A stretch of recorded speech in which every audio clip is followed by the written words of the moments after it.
Cuando venimos a Cristo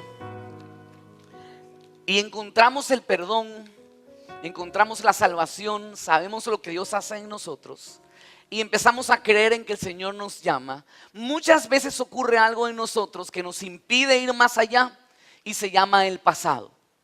Muchas veces por el pasado no podemos vivir felices nuestro presente ni nuestro futuro. Por cuestiones del pasado, cuando estamos frente a ser utilizados por el poder de Dios, muchas veces llegamos a decir, no, es que yo no creo que pueda por lo que hice. No es que yo no creo que sea digno por lo que pasó conmigo. Es que yo no creo que podamos llegar a... Y muchas veces estamos limitando el poder de Dios por nuestro pasado. Es que yo vengo de esta familia, es que yo crecí solo, es que no tuve madre, es que no tuve padre, es que no me ayudaron. Y nos basamos en nuestro pasado para vivir. Eso es un grave error del Hijo de Dios. Roba la identidad y va en contra de la Escritura. Usted debe de reconocer y acordarse del famoso texto en 2 Corintios 5:17, que dice que somos nuevas criaturas en Él. Dice que las cosas viejas pasaron, he aquí todas son hechas. Dígalo otra vez, hechas. Esa palabrita usted va a tener que acostumbrarse durante esta escuela. Diga conmigo, nuevo. Usted me puede decir, yo tengo 15 años con el Señor, pero acá la palabra te va a sorprender con algo nuevo. Créamelo, nosotros ya hemos estado enseñando, aún los líderes de grupos de fe han sido tocados a través de la palabra. Y es un principio de vida. No vamos a poder nosotros mirar todo lo que el Señor tiene para nosotros si seguimos con el pasado que nos ala, que nos detiene. Entonces debemos entender esto de aquí. El Señor lo ha hecho todo nuevo. Cuando venimos a Él somos nuevas criaturas. Las cosas pasadas quedan atrás. Yo no sé qué habrás hecho en tu pasado, pero el Señor lo olvidó. Dios tiene la habilidad de cuando perdona, olvida. Entonces capaz en tu pasado es una fichita o fichota o terrible, pero tú puedes ir a la Escritura y puedes darte cuenta que los grandes hombres de Dios eran fichas.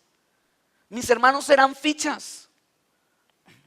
Moisés, a Dios se le ocurre llamar a Moisés, pero ¿qué hizo Moisés todavía estando en Egipto? Mató a un egipto. Y el Señor lo convierte en el hombre más manso de la tierra. Y aquí creo que no hemos matado a nadie y todavía creemos que nuestro carácter no puede cambiar. Entonces míralo a Moisés, tremendo hombre de Dios. Mire al apóstol Pablo. ¿Qué hacía Pablo antes de tener su encuentro con el Señor? Perseguía a los cristianos. Algunos de ustedes que sí los perseguían. Y se le burlaban a los hermanitos. Pero Pablo no solo se les burlaba, Pablo los perseguía ¿para qué? Para matarlos. Mire la gente que Dios se consigue. No me diga usted entonces que el Señor no puede hacer algo con usted.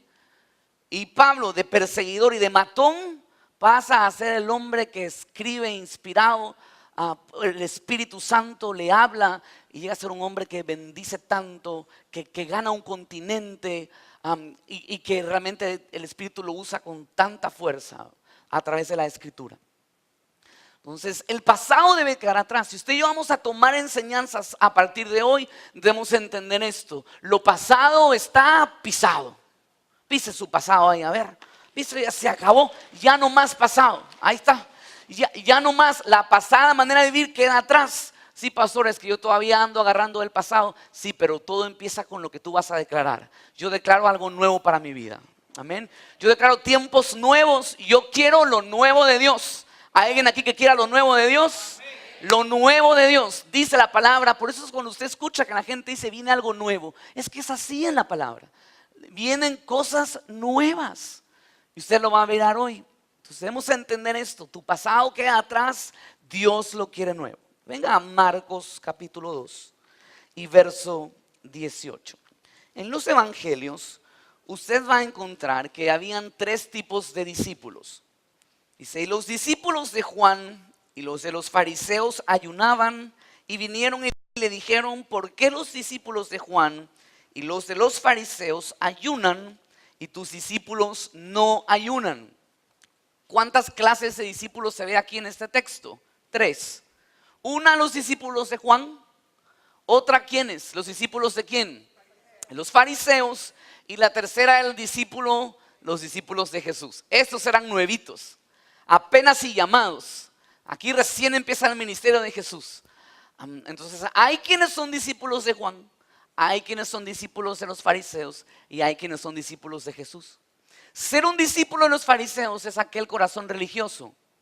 Mis hermanos, dejamos el mundo cuando venimos al Señor, pero estando en las iglesias podemos dejar el mundo, pero convertirnos en religiosos.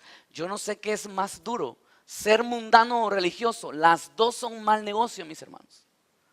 Pero ya estando en la iglesia podemos de una otra forma ser discípulos del fariseo.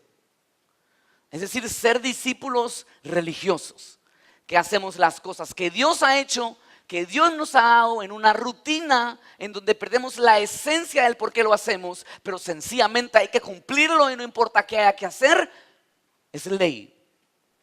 Nos habían tres y en este tiempo estaban los discípulos de Jesús estrenándose, así como ustedes. ¿Cuántos son discípulos de Jesús aquí? Amén. Entonces ellos estaban arrancando, vamos a ver qué pasa.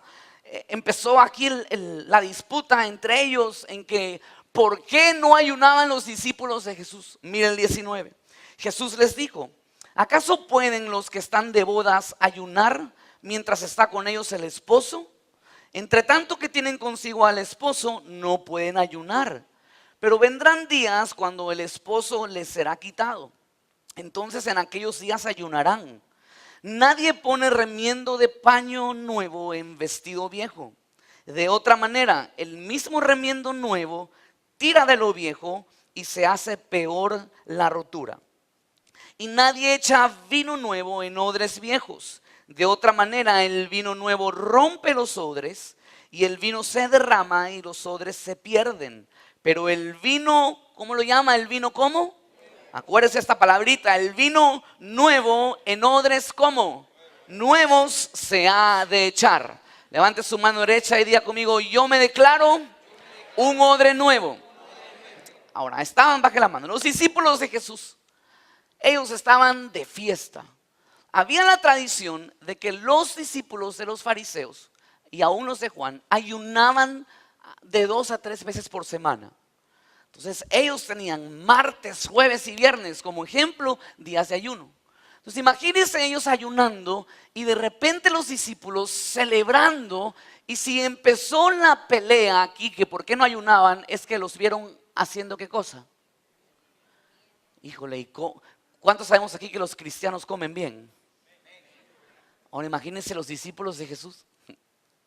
Y estaban ahí con un costillón de cerdo, ¿verdad? O con un buen filete de pescado, o con una langosta. Eran pescadores, ¿verdad? Un buen pescado ahí comiendo. Tiene que haber sido estos que se metían el pescado ahí como caricatura, ¿no? Salía ahí, ¿verdad? Y los otros discípulos de Juan santos y los religiosos más santos, viendo ahí cómo se devoraban el pescado. Y cómo me hago socio de Jesús. ¿Y cómo me cambio de discipulado? ¿Y a qué hora? ¿Y por qué no? Y empezó hasta que agarraron la postura de santos y dijeron: esto los vamos a corregir. Digo, disculpa maestro, pero ¿por qué estos no ayunan? Entonces Jesús trae una explicación muy práctica. Dice: cuando se está con el esposo en tiempo de bodas, no se ayuna. No me diga que usted ayunó en su matrimonio, o usted va a ayunas a un matrimonio. Algunos que sí, ¿verdad? No comen en todo el día para devorar esa noche. Pero no me diga que en la fiesta usted ayuna. Voy a ayunar de dulces. No, usted es el primero que, ¿verdad? Usted sale lleno de la bendición, hasta los bolsillos de los hombres quedan llenos de dulce. Créame, yo me acuerdo tanto que en mi boda, algunas hermanas, discípulas de los fariseos, me imagino, sacaron fundas del comisariato y de basura a la hora de llenar, de coger los dulces. Pues ha visto las carteras de las hermanas para los matrimonios, ¿verdad? Ahí no entra ni el celular. Entonces, en verdad ahí sacan. Entonces, imagínense a los discípulos comiendo y a los otros ahí viendo. Pues tienen que haber estado comiendo y bien, no ayunando. Entonces Jesús les dice: ¿cómo van a ayunar si están en tiempo de boda? Cuando el esposo les sea quitado, entonces ahí ayunarán. mis hermanos, es que cuando uno está en ayuno, por mucho que uno esté buscando al Señor, de una u otra forma estamos, no quiero usar el término aflicción, pero estamos dejando algo que trae placer y que es una necesidad. Entonces, cuando uno está de regocijo y de fiesta, uno no anda ayunando, mis hermanos. ¿Verdad? Uno lo disfruta. Usted no me dice que yo estoy de cumpleaños hoy, entonces voy a ayunar. Si usted me sale con esas, no crea que lo vamos a tomar como santo. ¿Discípulo de quién lo vamos a hacer? Si el cumpleañero torta quiere y los invitados también. Amén, hermanos. Entonces Jesús está en la enseñanza y ellos están conmigo. Estaba hablando, ¿verdad? ¿Cómo vamos a ayunar en ese momento? Y Jesús empieza a introducir una enseñanza que hoy va a marcar nuestro corazón. Mire el verso 21. Jesús siempre aprovechó toda oportunidad para enseñar y dijo, aquí me las agarro, y enseñó en el verso 21 y dijo, nadie pone remiendo de paño nuevo, verso 21, dice, nadie pone remiendo de paño nuevo en vestido viejo. De otra manera, el remiendo nuevo tira de lo viejo y se hace peor, que dice la rotura. Entonces, cuando venimos al Señor, la palabra dice que somos nuevas criaturas. No podemos nosotros poner la nueva enseñanza que usted y yo vamos a recibir en un trapo, en un vestido viejo.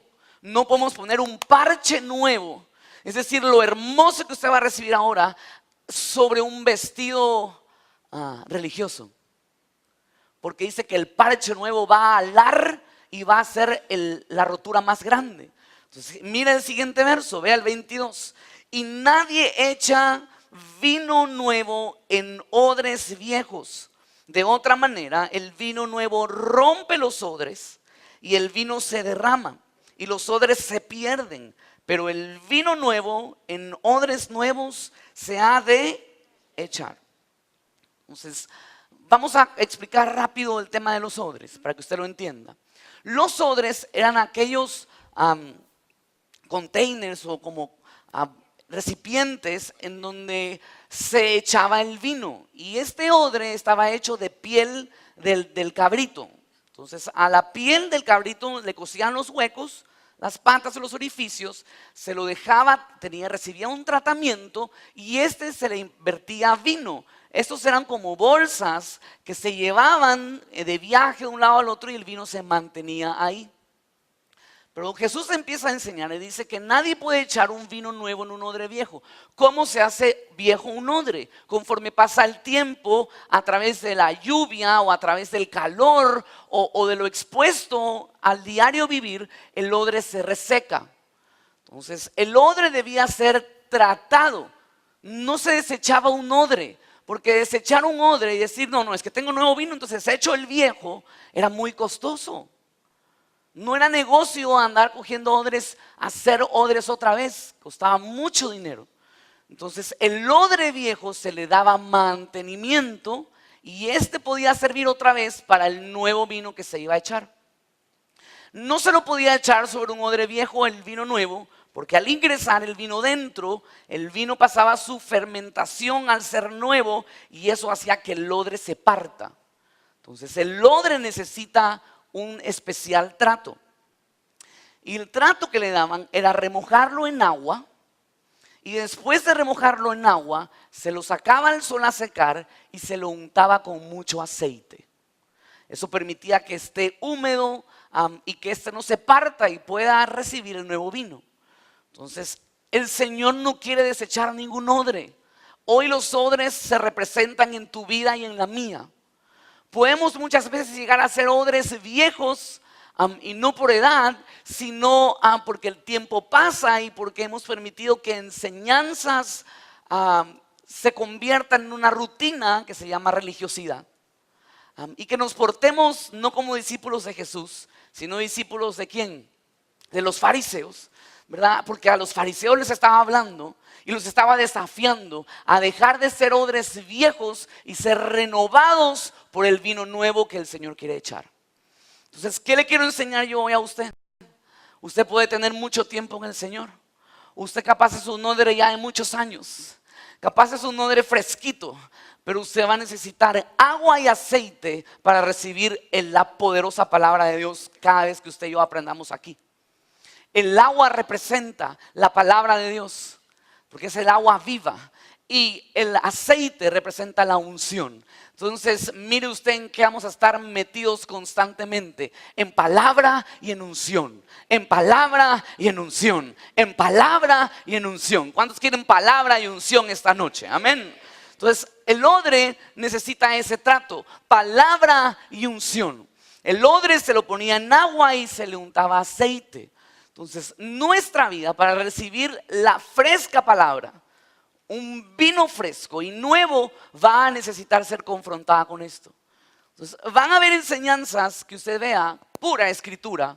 Usted va a decir, pero así yo no lo aprendí.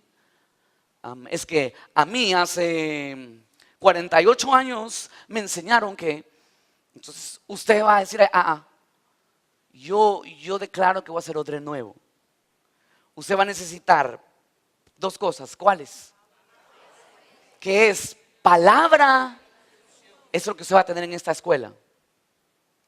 Palabra constantemente y unción del Espíritu Santo para ser renovados. Para ser renovados constantemente. Cada vez que usted llega a una palabra y usted diga, a ver, pero esto y cómo así yo no lo había entendido. Y ahí usted va a decir, es que esto es vino nuevo. Usted lo va a ver en la escritura. Entonces usted va a decir, yo necesito palabra y aceite. Yo necesito palabra y unción. Entonces Jesús les suelta esta. ¿A quién se la soltó? A los discípulos de Juan y a los fariseos que estaban haciéndole problema porque los discípulos no ayunaban. Entonces, ¿qué mensaje les mandó? Odres viejos tienen que ser renovados. Vestidos viejos, no se puede poner un parche nuevo en un vestido viejo. El Señor ha venido a traerte nuevas vestiduras. Dice la palabra que lo ha hecho nuevo en ti. Entonces hay algo nuevo de ti, hay algo de Dios en donde Él puede poner su palabra. Pero aquí no estamos para desechar a nadie. Aquí no estamos para agarrar y decir, no, estos líderes están medios raros, entonces vamos a buscar nosotros. Aquí, ¿usted sabe cuánto vale usted?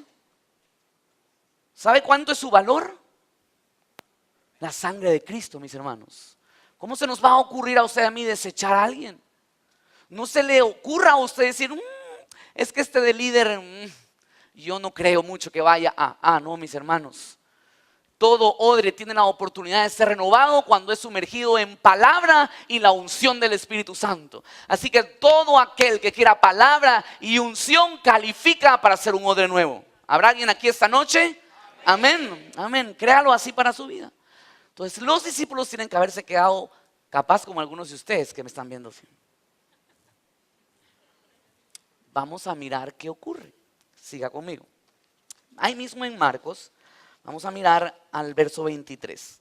Aconteció que al pasar él por los sembrados, un día de reposo, sus discípulos andando comenzaron a arrancar espigas. Entonces los fariseos le dijeron, mira, ¿por qué hacen en el día de reposo lo que no es lícito?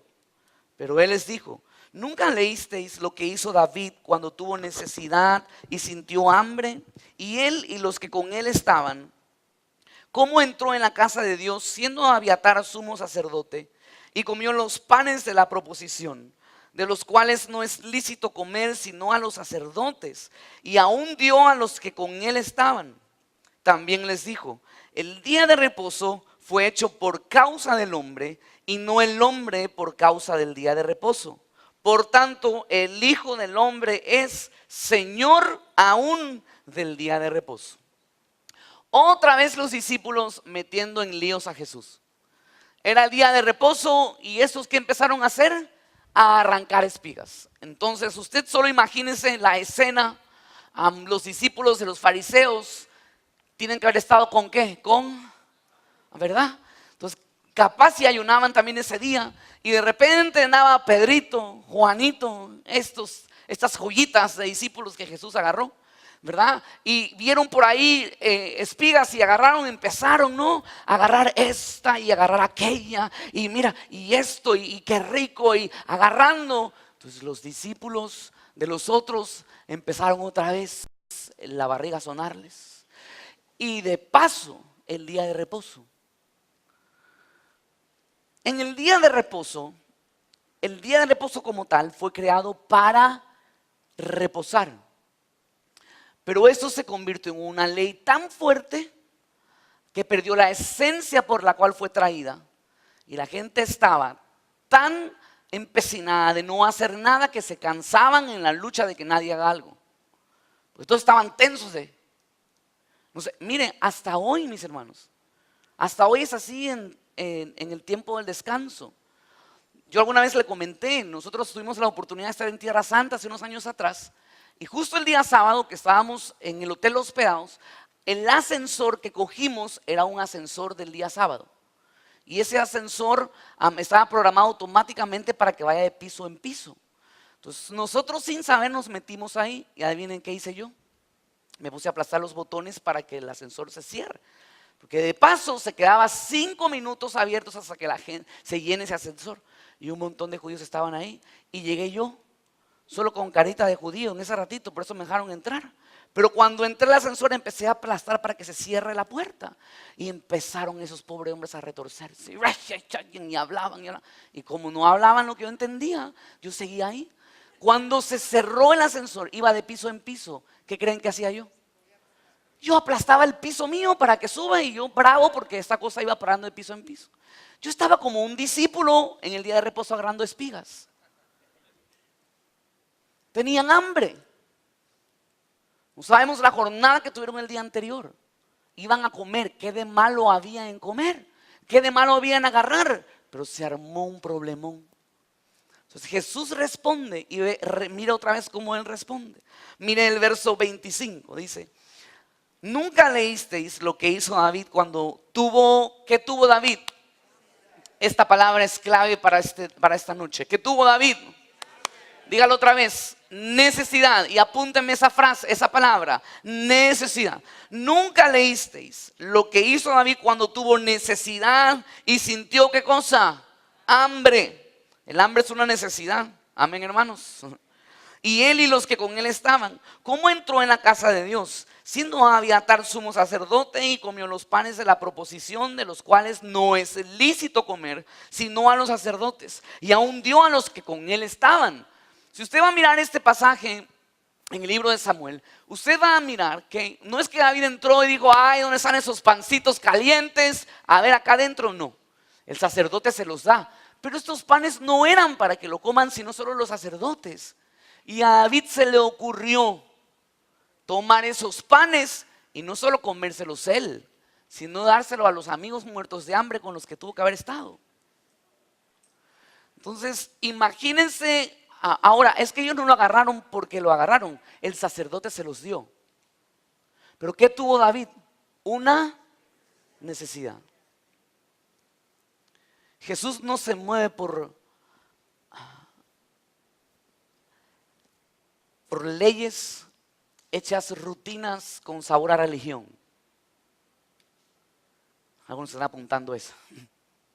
Él se mueve por la necesidad. Porque Él vino por el enfermo y Él vino por el quebrantado de corazón para levantarlo, para declarar el año de la buena voluntad. La escritura dice que Él fue el cumplimiento, que Él cumplió la ley. Sí, mis hermanos, pero es que habían hecho de la ley del día de reposo un tiempo en el cual estaba vestido de tanta religión que el hecho era en no hacer nada. Y mis hermanos, el día de reposo no fue creado para no hacer nada, fue para descansar de todo lo que se trabajó y deleitarse en el Señor. Era un día en el que el Señor mismo lo separó. El Señor mismo, cuando creó esta tierra, trabajó 6 días y el séptimo descansó. Pero ¿qué cree que hizo si en el sexto lo último que hizo fue al hombre? Después de haber hecho al hombre y de verlo, dijo: no, la semana debe tener otro día. E hizo el séptimo día. ¿Y qué cree que se pasó haciendo ese séptimo día? De todo lo que creó, ¿qué cree que se pasó viendo? Al hombre. Tiene que haber visto a Adancito ahí. Adancito, corre. Adancito, ven. Adancito, por acá. Creó un día para estar con su creación. Y el día de reposo era instituido y es, mis hermanos, ustedes deben recordar la enseñanza que acá tuvimos. Usted debe de guardar un día para descansar de toda la actividad que usted hace, deleitándose en su Señor. Es como el domingo. Muchos de ustedes lo hacen el domingo. Venimos a la casa del Señor, disfrutamos de su presencia, recibimos palabra. Pero los discípulos sencillamente agarraron espigas. Entonces Jesús enseñó y dijo, David tuvo necesidad. ¿Qué tuvieron los discípulos? Entonces, ¿qué pesaba más? Usted vaya midiendo, porque con la que le voy a traer ahora usted lo va a entender mejor. Jesús no dijo, muchachos, pidan perdón por lo que hicieron. Jesús dijo, David tuvo una necesidad. Vamos a verlo en otro pasaje. Miren, ahí mismo en Marcos, vamos a mirar ahora al capítulo 3, versos del 1 hasta el 5. Diga conmigo, odre nuevo.